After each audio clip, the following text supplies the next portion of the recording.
Hi viewers! Meron akong bili, no? Na chocolate, Dubai style. Nag-trending ito nung mga nakaraan. So, wala akong kasi yung iba kasi talagang sa Dubai sila, nagpapaship sila.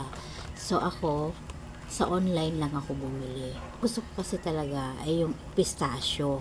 Wala daw pistachio. Kaya, ito na lang muna ang aking susubukan. Itong hazelnut na ito. So, subukan natin kung ano ang lasa niya, kung anong pagkakaiba niya sa chocolate ng Pilipinas at saka yung Dubai. Kasi nag-trending talaga ito eh. Lalo na yung pistachio nila. Yung galing sa Dubai, chocolate pistachio. Try natin. No? Gusto kong subukan para matikman ko naman kung ano ang pinagkakaguluhan nila.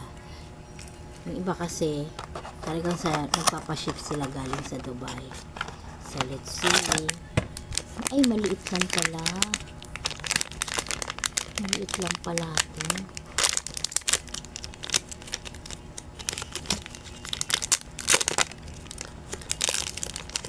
Tignan natin.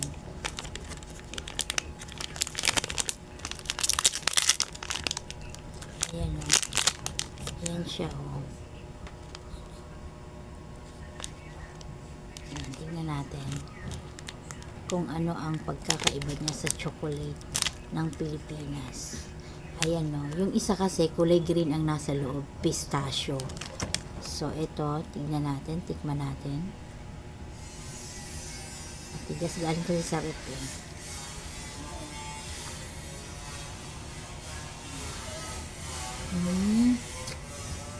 Parang may biscuit sa loob.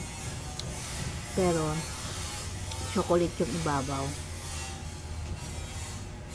Ewan ko lang ha kung ano to, kung fake ito o totoo ito. Hindi ko lang alam. Basta nung nakita ko siya, yan o, umorder agad ako. Yan. Wala, hindi naman siya masarap. Mas masarap pa yung chocolate ng Pinoy. Yung chocolate natin. Parang ano lang siya, yung may chocolate sa ibabaw at may wafer. Parang wafer o parang biscuit sa loob. Ang gusto ko talaga matikman ay yung pistachio. Yung kulay green yung ilalim. So, wala naman, hindi naman masarap. Ganun din pala. So, at least natikman ko, diba?